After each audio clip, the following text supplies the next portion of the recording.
The rain came down hard that evening, the kind that makes a city feel colder than it really is. I sat in the back of an Uber, watching water slide down the window in slow lines, my reflection blurred and tired. My name is Marissa Cole. I am 35 years old, and for the past 10 years, I have been the one carrying the weight of my marriage. I work as a senior operations manager in Seattle. My days are filled with deadlines, negotiations, and decisions that affect hundreds of people. I learned long ago how to stay calm under pressure, how to swallow exhaustion and keep moving forward. At home, I did the same thing. I paid the bills. I supported my husband Derek while he chased promotions and talked about his potential. I told myself this was partnership. I told myself love meant sacrifice. That night I was not supposed to be home yet. My business trip ended a day early. A brutal contract I had been fighting for months was finally signed. I felt relief, even pride. On the drive home, I imagined cooking dinner, sitting across from my husband, and hearing him say he was proud of me. The Uber stopped in the underground garage of our building. I pulled my suitcase toward my reserved parking spot, space B15. I had paid a lot of money for that spot, and it was always empty when I traveled. It was not empty that night. A cherry red Mustang sat there, polished and unmistakable. I stopped walking and stared at the license plate until my chest felt tight. It belonged to Brooke Lane. Brooke was my sister-in-law, the wife of my younger brother, Ethan. It was a Tuesday afternoon. Ethan was working out of town. Brooke had no reason to be here. That was the moment my life quietly cracked in two, even before I knew why. I told myself not to jump to conclusions. One strange detail does not equal betrayal. I repeated that thought as I dragged my suitcase toward the elevator, the wheels echoing too loudly in the empty garage. My hands were steady, but my stomach was not. The elevator ride to the 18th floor felt longer than usual. In the mirror, I barely recognized myself. A woman in a tailored business suit, hair neat, posture straight, but with shadows under her eyes from too many sleepless nights. I wondered, not for the first time, when Derek had last really looked at me. The hallway was silent when the doors opened. No voices, no movement. I walked softly, almost instinctively, toward our condo. I did not ring the bell. I did not call out. I placed my finger on the biometric lock. The door opened with a quiet click. Inside, the lights were dim. The curtains were drawn.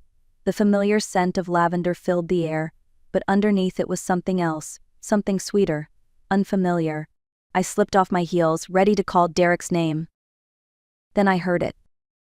A sound from the bedroom, not the television, not music. A woman's breathless moan, mixed with a man's low voice. My body froze. Every muscle locked as if I had been turned to stone. I moved closer, slowly, my heart pounding so loudly I was sure they could hear it. The bedroom door was slightly open. Light spilled into the hallway. Through that narrow gap I saw my bed, the charcoal gray sheets I had put on before leaving. Two bodies were tangled together. The woman was Brooke. For a split second, my vision blurred. I felt heat rush to my head, then a strange, icy calm took over. I heard Derek's voice clearly, careless and cruel, saying words that cut deeper than the act itself. He laughed and said I was boring, that I only knew how to make money. In that moment, something inside me shut down. I did not scream. I did not burst in. I did not cry. I pulled out my phone and turned on the camera. My hands shook, but I held them steady. 2 minutes. I recorded enough to leave no room for denial. Then I stepped back, quietly closed the door, took my suitcase, and walked out of the apartment like a ghost. Some people think strength is yelling. That night, strength was leaving without being seen. I do not remember how I got out of the building. I only remember sitting in the Uber, my whole body shaking, my teeth clenched so hard my jaw hurt. I asked the driver to take me to Jenna Price's place. Jenna was my best friend and, more importantly, a lawyer. If I stayed alone, I knew I would break. When Jenna opened the door and saw me standing there with a suitcase and a hollow face, she did not ask questions. She pulled me inside and handed me a glass of water.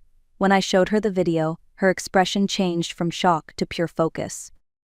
"Marissa," she said calmly, "do not confront them. Not yet. If you explode, you lose. You lose control, dignity, and assets. You need to stay calm and let them destroy themselves." I slept a few hours on her couch. Not real sleep, but enough to steady my hands.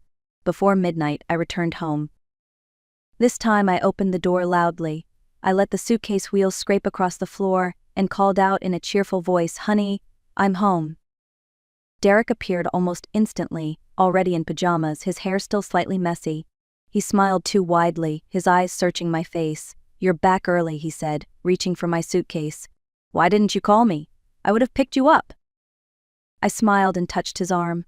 "The project ended early. I wanted to surprise you." He hugged me. His body felt stiff. I smelled it again, the same sweet perfume clinging to him. I stepped back and pretended to yawn. "I'm exhausted. I'm going to shower and sleep." In the bedroom, everything looked unnaturally neat. The sheets were not the dark gray ones I remembered. They were cheap pink cotton, the kind I had shoved to the back of the closet years ago. I raised an eyebrow. "Why did you change the sheets?" Derek froze for half a second. "I spilled coffee on the bed while watching TV. Had to wash them." The lie was clumsy, almost insulting. I nodded and smiled. "You're so careless." In the shower, I stared at my reflection. No tears came, just a quiet decision forming in my chest. At 2 a.m, Derek's breathing became deep and steady. I rolled onto my side and gently lifted his hand. I placed his thumb on his phone. The screen unlocked. His messages were spotless. Too spotless. I went into the app settings and found a hidden folder disguised as a work app. It required a code. I tried his birthday. Nothing. Our anniversary. Nothing. Then I typed Brooke's birthday. It opened instantly. My stomach turned as I scrolled through explicit messages and photos. Then I checked his banking app. Transfer after transfer. Thousands of dollars labeled with pet names. A $10,000 charge at a luxury jewelry store. I took screenshots of everything and sent them to myself. Then I erased every trace of my access. I lay back down, staring at the ceiling, my body cold and rigid. The marriage was already dead. I was just preparing the burial. The next morning I woke up before Derek and made breakfast like I always did. Coffee, toast, eggs. My movements were calm, almost automatic. Inside, everything felt distant, as if I were watching my own life from behind glass. When Derek sat at the table, he smiled at me like nothing had happened. I studied his face while he ate, noticing how easily he slipped back into routine. That was when I understood something important. Betrayal does not always look dramatic. Sometimes it looks comfortable.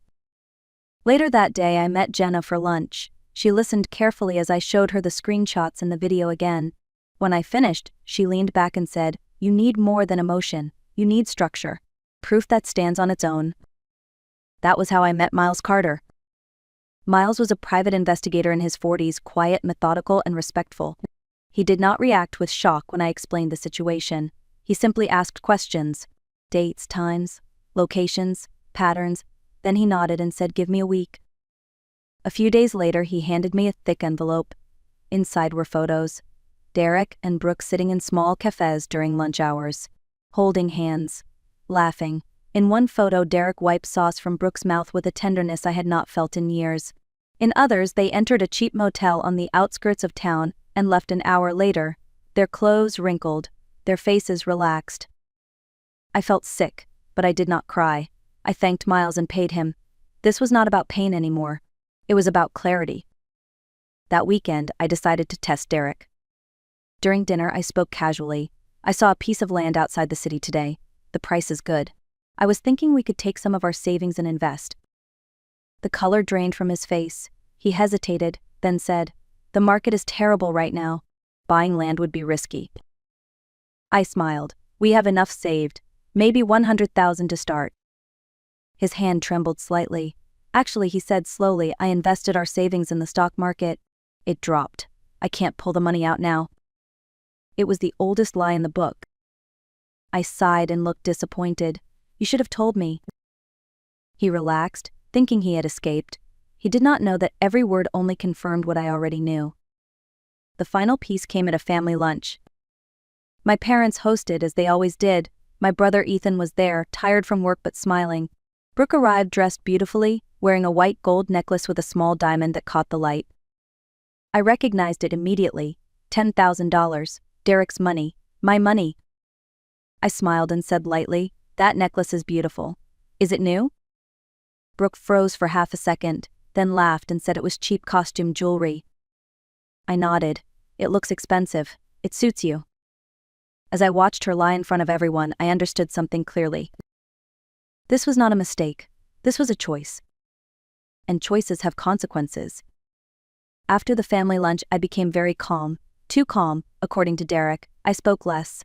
I listened more. I watched how fear slowly crept into his habits. He checked his phone constantly. He jumped when notifications appeared. Guilt had started to live inside him. The opportunity I needed arrived sooner than expected. Derek's company announced its annual Client Appreciation Gala. Executives and their spouses were expected to attend. Appearances mattered there. Reputation mattered even more. I accepted the invitation without hesitation. On the night of the event, I chose a navy blue dress, simple, elegant, nothing loud. I was not there to attract attention. I was there to be seen, to exist, to remind people that I was not invisible. The ballroom was filled with soft music and polite laughter. Derek played the role of the attentive husband, his hand resting lightly on my back, his smile fixed. I could feel his tension through his skin. I excused myself to get a drink and approached a woman named Laura Whitman, the deputy director's wife. Laura was friendly, observant, and known for talking a little too much. We exchanged compliments. We laughed about work stress and long marriages. Then I sighed softly. Laura leaned closer. "Are you okay, Marisa? You seem distracted." I hesitated, just enough to make it feel unplanned. "It's nothing. Probably my imagination. I shouldn't even mention it." That was all it took. Laura's eyes lit up with concern. "Mention what?" I lowered my voice. "Please don't repeat this. I trust Derek completely. But while I was traveling, the doorman mentioned seeing Derek's car late at night, always with a woman. Someone said she looked like my sister-in-law. I'm sure it's nothing. People talk." I rushed to defend him. "He's a good man. A little boring, honestly. He wouldn't do something like that." The more I defended him, the more convinced Laura became. She squeezed my hand. "You're too kind. In this world, kindness gets hurt. Don't worry. I'll keep an eye out." I thanked her and walked away. By the end of the night, I could feel it. The shift, the glances, the pauses in conversation when Derek walked by, the whispers that stopped when we approached. Derek noticed it too. 2 days later, he came home late, smelling of alcohol. He threw his briefcase on the couch and cursed under his breath. "People are saying things at work," he snapped. "Stupid rumors." I poured him water and sat beside him, my voice gentle. "Rumors about what?" He studied my face carefully. "About me. About having an affair." I frowned slightly. "That's ridiculous. If you're innocent, why worry? People always talk. The more you defend yourself, the more suspicious it looks." The words hit him harder than I expected. His hands began to shake. That night, he barely slept. He kept checking his phone, typing messages and deleting them. Fear had replaced confidence. And fear makes people careless. The following weekend, my parents invited everyone over for lunch. Nothing formal. Just home-cooked food and family noise. I agreed immediately. I already knew this gathering would change everything. When we arrived, my younger brother Ethan was already there, carrying bags of groceries, his jacket dusty from work. He smiled easily, the way men do when life still feels honest. Brooke arrived shortly after, unusually dressed up, her makeup perfect, her posture stiff. She barely met my eyes. Lunch started warmly. My mother fussed over everyone. My father poured drinks. Ethan talked about work, about future plans, about building a better life. He looked at his wife with open affection. Halfway through the meal, Brooke put down her fork. The sound was sharp and sudden. "I have something to tell everyone," she said, her voice trembling. The room fell silent. "I'm pregnant." The reaction was immediate. My parents gasped, then smiled. My mother stood up to hug her. Ethan froze for a second, then laughed in disbelief and joy. "I'm going to be a dad," he said, his voice breaking. Everyone celebrated. Everyone except Derek. I watched his face lose all color. His glass slipped from his hand and hit the table with a dull sound. Sweat appeared at his hairline. He could not hide it. I raised my glass calmly. "Congratulations, Brooke," I said softly. "That's wonderful news. Make sure you go to all your checkups. Knowing the exact number of weeks is important." Her eyes flicked toward me, then away. She nodded too quickly. On the drive home, the car was filled with a heavy silence. Derek's hands were tight on the steering wheel. His knuckles were white. I leaned back and spoke casually. It's surprising, isn't it? Ethan is always away for work. Life really finds its timing. Derek swallowed. These things happen. I smiled slightly. Of course, technology is amazing now. Doctors can tell almost exactly when conception happened. It helps avoid misunderstandings. He did not answer. That night, I made my next move. I told Derek gently that I had seen Brooke earlier, and she seemed anxious. She kept crying, I said. She said someone was pressuring her to end the pregnancy. I didn't understand. His cigarette fell from his hand. What did she say? He asked too quickly. I don't know, I replied. It worried me. Later, from a fake account, I sent Brooke a simple message. Your lover is looking for a way out. Protect yourself. From that moment on, their alliance cracked. One feared exposure, the other feared abandonment. And fear turns lovers into enemies. 2 days later, Derek left work early, claiming he had an urgent meeting. He did not head downtown. I knew that because the tracker I had quietly placed in his car months earlier lit up on my phone. His car was moving fast away from the city toward a cluster of secluded restaurants on the outskirts. I followed at a safe distance, my hands steady on the wheel. It started to rain again, thin and cold, blurring the road ahead. Derek parked outside a hidden lounge called Lotus House, the kind of place with private booths and no questions asked. 15 minutes later, a rideshare pulled up. Brooke stepped out wearing a mask and a hood despite the mild weather. She looked around nervously before rushing inside. I did not go in. Instead, I took out my phone and sent a message from an anonymous number. Your wife Brooke is with Derek Cole at Lotus House, VIP Booth 3. If you want to know the truth about the baby, come now. Ethan was working on a construction site when he received the message. At first, he stared at the screen in disbelief. Then he called Brooke. No answer. He called Derek, straight to voicemail. That silence was louder than any confession. When Ethan arrived at the lounge, he was soaked from the rain, his face pale and wild. He did not ask for directions. He stormed down the hallway until he reached booth 3. From inside, he heard shouting. Brooke was crying. Derek's voice was sharp and angry. Ethan kicked the door open. Inside, Brooke was on the floor, sobbing. Derek stood over her, holding a stack of cash in his hand. They both froze when they saw Ethan. Why? Ethan shouted. Why you too? Derek tried to speak. Brooke tried to crawl toward him. Everything collapsed at once. Ethan grabbed Derek by the collar and slammed him against the wall. He punched him once. Just once. Blood spilled from Derek's nose. I stepped into the room then. That's enough, I said calmly. Ethan, stop. This isn't worth ruining your life. They all turned to look at me. I met Derek's eyes without anger, only certainty. The truth is out, I said, and this is where it ends. The room smelled like rain, sweat, and panic. Brooke was crying on the floor. Derek sat slumped in a chair, holding his bleeding nose. Ethan stood frozen, his whole body shaking as if the anger had finally drained out of him. I walked to Ethan and put my hand on his shoulder. Let's go, I said quietly. Staying here will only poison you. He looked at me, his eyes empty and broken, then nodded. We left without another word. That night, Ethan stayed at Jenna's apartment. There I showed him everything. The video, the messages, the bank transfers. He watched in silence, his face turning gray. When it was over, he went to the bathroom and threw up. When he came back, something in him had hardened. I want a divorce, he said, immediately. The next morning, Jenna moved fast. Divorce papers were prepared. At the same time, she filed a formal complaint with Derek's company, attaching the evidence of financial misconduct and kickbacks he had hidden for years. The reaction was swift. Derek was called into an emergency meeting. He was suspended without pay and escorted out of the building by security in front of his coworkers. His name spread through the office like a warning label. That same afternoon, the bank contacted me. 6 months earlier, Derek had secretly mortgaged our condo, $300,000. I remembered the papers he had asked me to sign without explanation. Trust had blinded me. When I confronted him, he broke down. He begged me to save him. There is no us, I told him. I will sell the condo, clear the debt, and you will leave with nothing. He signed the divorce papers that day. The marriage ended not with shouting, but with paperwork and silence. After everything ended, I sold the condo. I paid off the debt and walked away from a place filled with lies.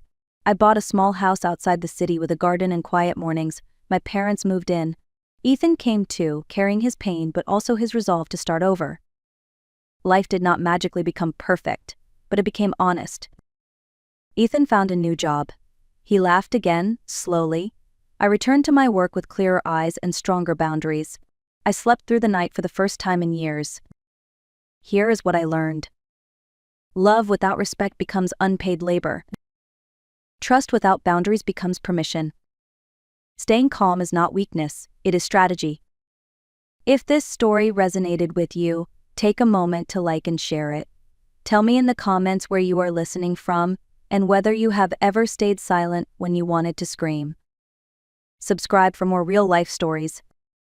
I will see you in the next one.